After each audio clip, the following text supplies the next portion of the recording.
Gardening in small spaces can yield big results, and more people of all ages are opting for compact gardens to grow their food.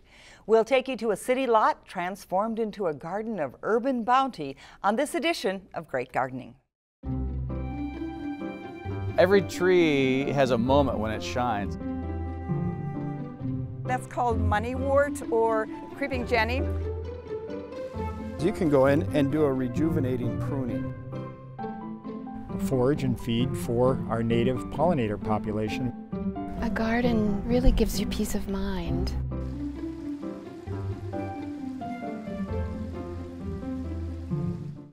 Hello and welcome to Great Gardening. Coming up, we have some fine examples of raised beds and gardens designed for tight spaces. And as always, we have two expert gardeners with us to share their sage advice. They are Tom Casper, a local garden professional, and Bob Olin, an area horticulturist and educator. Well, some of the weather conditions, at least last weekend and for a little bit this week, have allowed for some quality time in the garden. Did you guys get out and make use of that time? A little bit. Always. We've been kind of teased, haven't we? We just think spring is here, and then suddenly we got set back a little bit. The moisture certainly doesn't hurt, but we've been cleaning up. We've been getting ready to go for sure. But as we've talked about before, let's not get too much compaction in those wet areas. We've still got plenty of time. I always look at about May 1 is about when we're going to really get started with a lot of these things. And I have a deal with Bob. He's going to come and help me clean up my gardens, and then when I have time, I'll get to help. Get over there. There'll be a and when you have time. That's right. In November. Such a deal. Well, it was fun to get out there this weekend and get started gorgeous. and just spend some time outside. It won't be long. Well, we have our phone volunteers that are standing by, the St. Louis County Master Gardeners. So we want you to please call them with your questions. They, of course, will pass them along to us for answers and suggestions. Dial the numbers there on your screen, locally 788-2844, or email us at askgardening@wdse.org. We also have a toll-free number there, so you can call that as well. Get those questions to us. Well, before we get to tonight's topics, we do have just a few questions that came in early, so I thought we'd start with that, okay? John from Renshaw has beetles on his mountain ash, or had them on his mountain ash last year, and is wondering what might be causing that.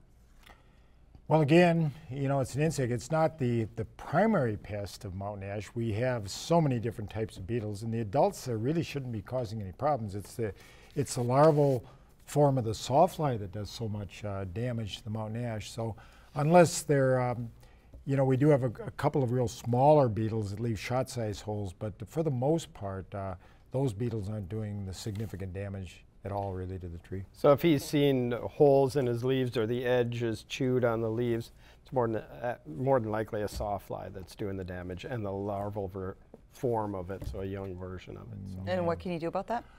Well, you know, the tree that's been forever with us, and that of course is larval form of a fly that'll leave shortly, but there are some insecticidal controls, but generally not warranted, not for mountain ash. Okay, all right, let it be. Let it be. I wouldn't worry about it.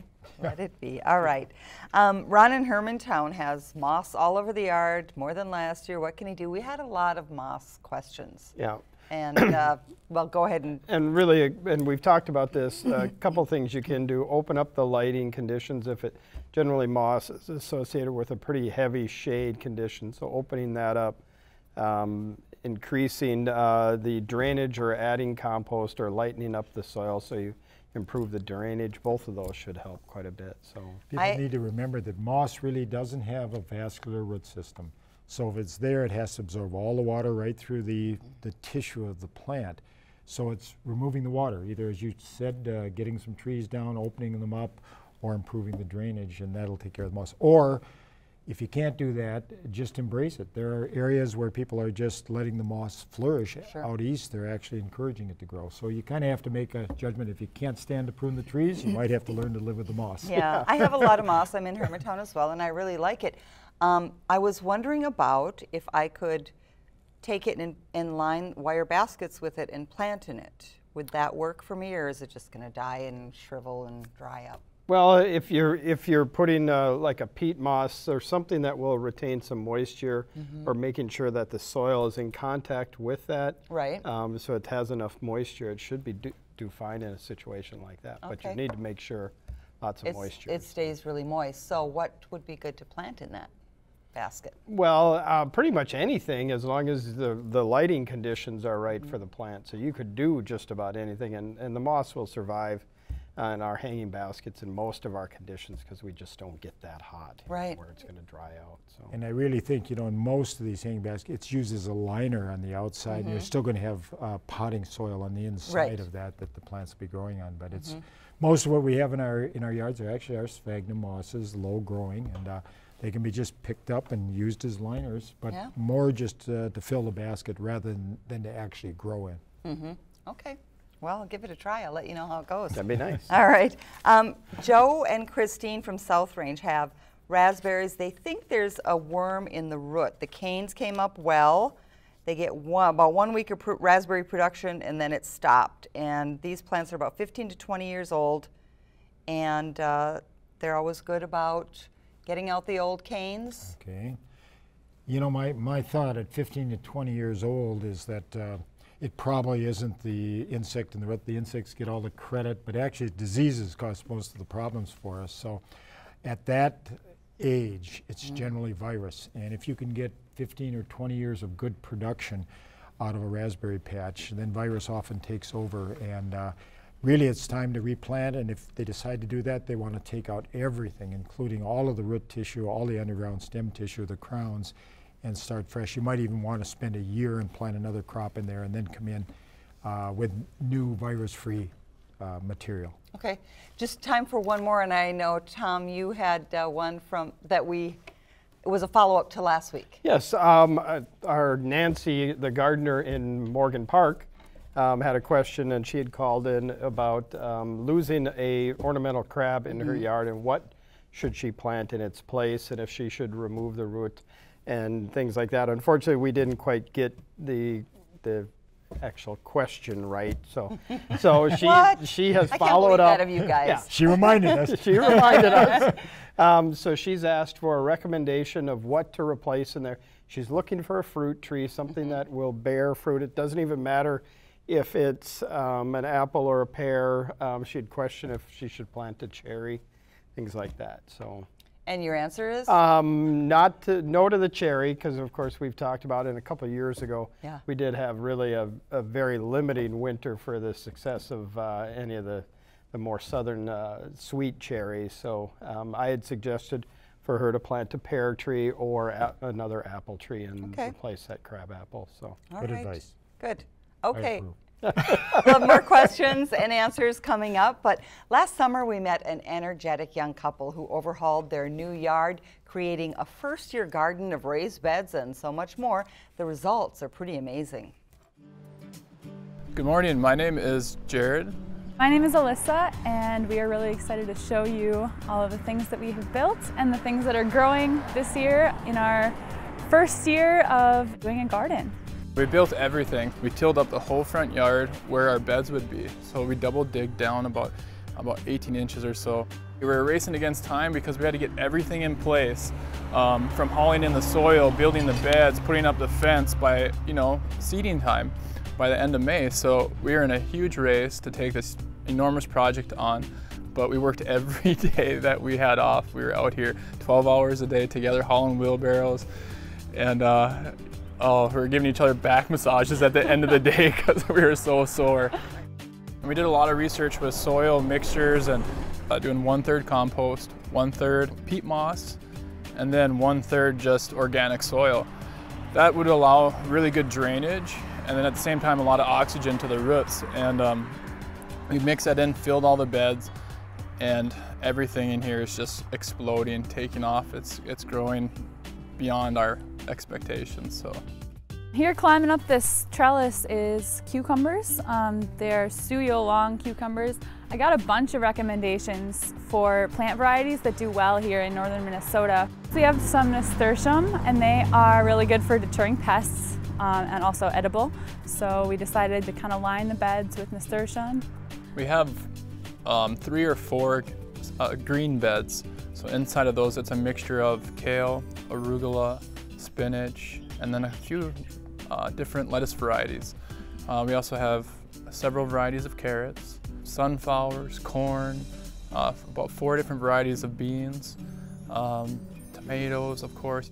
Squash, lots of squash. Yeah, lots of squash, a couple varieties of potatoes. Some watermelon, and then 2 little blueberry plants. We'll see how they do. We found that we can grow a lot of food on just a little postage stamp piece of property.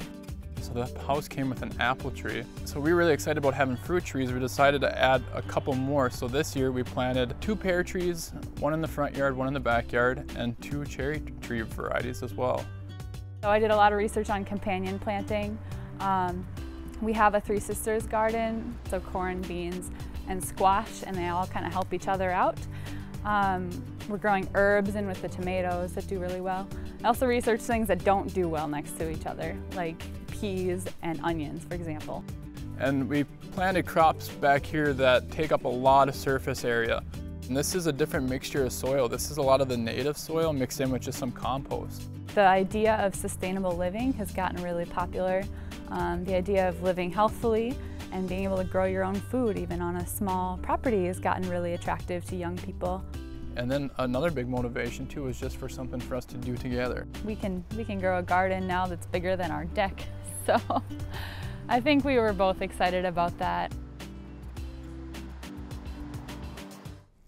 What'd you think of that? Yeah, fantastic. What a great story. And so many life lessons in what they're talking about. Spending time together with your partner, doing things to nurture the earth and to improve your own food and your own opportunity to enjoy it. It's all great stories. It is. So. Well, Jared and Alyssa invested a lot into their gardens, but they got a lot out of them, and now, of course, they have an infrastructure for the seasons to come. But Bob, you've done some research on returns from small space gardens, so let's take a look at that. Yeah, the whole thought here is we didn't take the square foot, we took square yards, and we looked at just about everything that you could possibly grow in that square yard. And then we actually did a market basket study where we would harvest, and at that same day we actually shopped 3 local outlets, including an organic outlet, and did a cost comparison. So the interesting thing, and this is just economics, because there are a lot of other reasons to garden and to make your crop choices, but in terms of highest return, dollar value per pound per square foot, or in this case square yard, the herbs jumped way out. So, sure. Because they're rather pricey if you're going to buy them fresh. Kohlrabi surprised us, but it has a very high retail price. Swiss chard, a great green. And then when we talk about tomatoes, because we looked at slicers, we looked at cherry tomatoes, and it was the large indeterminate, because they grow tall, you get a lot of yield, beefsteaks that provided a tremendous amount of dollar value return. So those and were then good the crops. ones with the lowest return, there were a few of those findings as well. I was kind of surprised with the string beans. I was too, and this is why when you actually do certain marketplace studies, it can surprise you. But certainly sweet corn, if you got to have a few plants of sweet corn, fantastic, but obviously it takes a lot of space. Potatoes the same way, retail prices are relatively low. Radishes relatively low. But the string beans, and this was 1 year and over a period of time when we harvested, but nonetheless, actually looking at retail prices at the time of harvest, but we were able to buy string beans relatively inexpensively. Interesting results. And we also want to mention about raised beds, because those were used in those gardens we just saw. They're increasingly popular in this situation, but a couple things to take into consideration is the materials that you want to use. And Jared used tamarack. Tamarack, yeah, and you know, the natural woods are very appealing. Of course, you want something that's rot resistant, and price can certainly be a factor there, but certainly tamarack would be a good local choice. Our white cedar would be a great local choice. And synthetics are okay.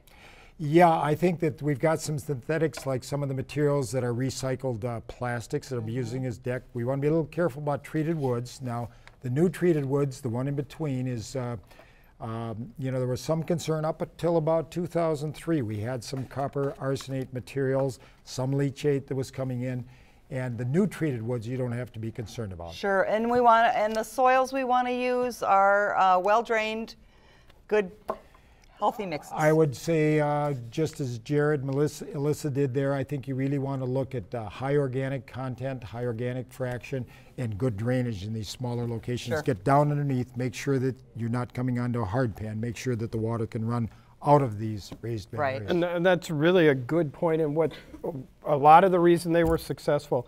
He talked about double digging and 18 inches down. It's really, again, getting back to that preparation that we put Right. into the garden allows us to get things out of the garden. Absolutely.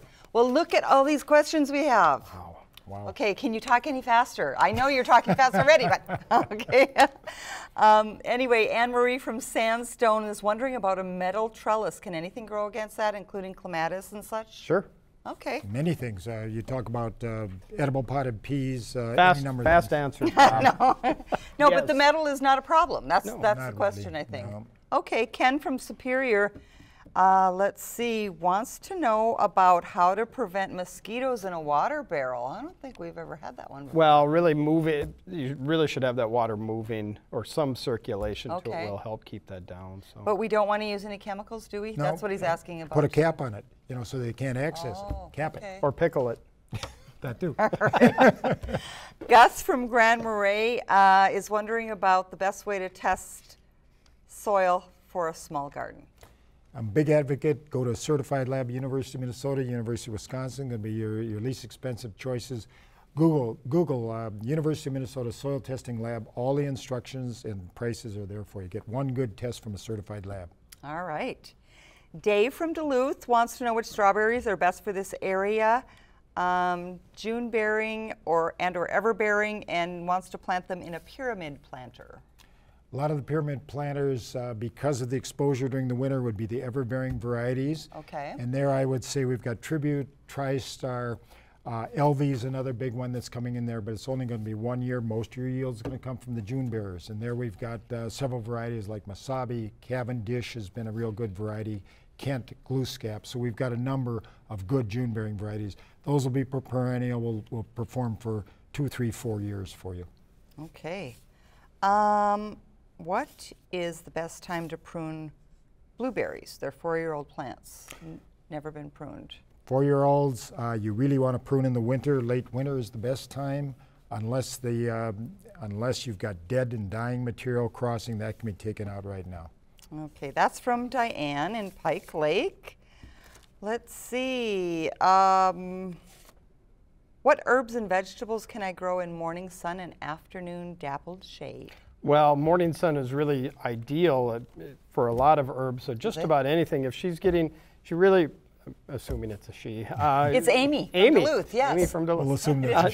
didn't say that. All the herb gardeners are. Anyway, if she's getting 3 to 4 to preferably 5 hours of sunlight, she can just about grow any of the herbs that are available to us in this region. So. Okay. All right. And some Basil, with some oregano, yeah, chives, thyme. Mints. The nice thing is it's really the leafy tissue, which doesn't require a lot of heat Parsley. and sun. Okay. All right, great. Let's see if we can take one more. There's another strawberry one. Let's hurry. Okay. Jermaine from, I think, Marengo, Wisconsin, wondering about Martha Washington asparagus. Yep. Isn't doing well. What fertilizer can I use? Well, I don't know why it isn't doing well. Good drainage, again, is important. Martha Washington's old variety. There could be some issues. They're vulnerable to insect Oh, the bed is disease. 45 years old. Does that have anything to do with it? That could have a lot to do with it, yes. Or it says 45 years old, so I'm assuming. That's amazing. Yeah. That's better than the raspberry patch. Maybe it's worn out at this point. But as the canes or the spears are emerging, a little fertility on the top would be a good idea at this point. Okay. All right, we're going to move on, but we're going to have time for more questions, so we'll get back to them. In this week's Grow and Show, though, gardens from the little town of Orr in far northern Minnesota, and we have a blooming shrimp plant in Duluth. Her favorite garden color of brilliant pink shows nicely on the Asiatic lily in the gardens of Carol Worley of Orr. Carol's hydrangea and peony keep company with a white heron as they await the bloom of surrounding purple liatris. The Husker red beard tongue fronts a garden of lupin and coneflowers. Carol put in a water pump feature beside the path that leads to rock gardens edged in a variety of stone crop. A suitable spot for a frog to relax in a pool of blue. Carol says her happiest times are spent in the gardens, especially when friends come to visit. And from Sandra Heward of Duluth, this scene of plants, flowers, and herbs encircling the deck where more flowers show their vibrancy, including a potted shrimp plant in full bloom. If you have photos of favorite plants and flowers to share, send them to greatgardening@wdse.org or mail to the address on your screen, and let us show what you grow. Please keep sending in those pictures of plants and flowers. In fact, we're running a little short of them, so if you send them in now, we'll hopefully get them on this season. We for sure will. Yeah, well, and Sandy, you mentioned Sandy Heward. Heward, what a beautiful garden she has. Yeah, I haven't been there, but I've always heard good things about it. And she goes on our garden bus tours and is a good gardener. She goes on the bus tours. That's right, she does. And She does indeed. Specializes in night flowering blooms too. Very, very fascinating. Really? Yes. Okay. Well, we're going to go to more questions now because as we mentioned, we have a lot of them. Jay from Superior has a rose bush that is 20 years old. How should I prune it? It only blooms on the top of the cane. Should I cut it back to the ground? Yeah, and now would be a great time to do that if it hasn't leafed out, and even during the season you can, but cutting that right down a few inches from the soil surface will rejuvenate and make it sprout and give us all kinds of new growth. So especially on something that established, she's probably going to see 3 to 4 feet of growth this year. Yeah, so.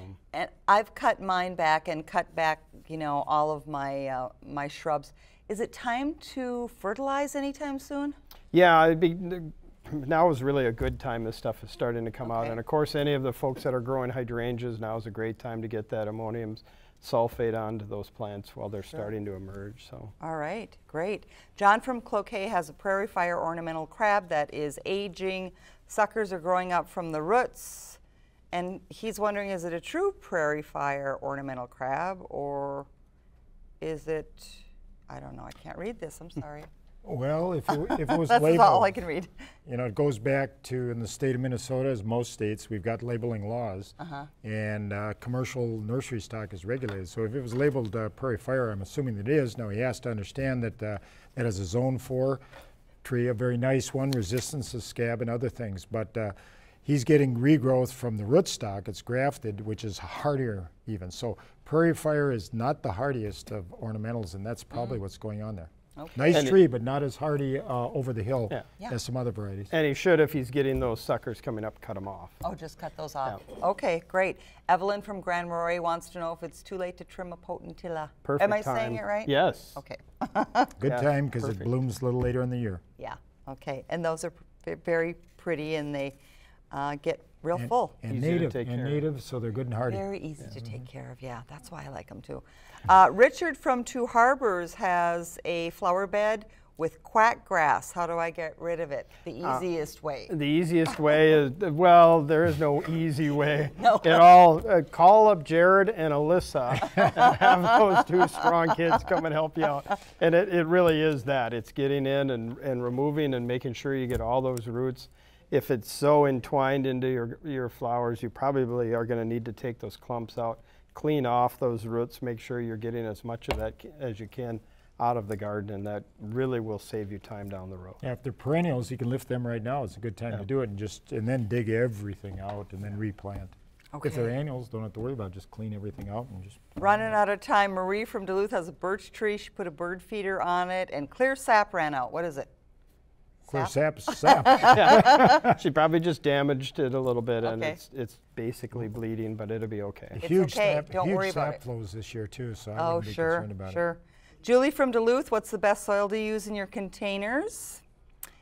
Again, it goes back to well drained. I think that's the biggest thing in containers, and then high organic fraction. I am partial to getting some mineral soil in there because it picks up all the trace nutrients that you might not have in straight organics. Would that be the same for the garden soil after it's been tilled, or would you use something different?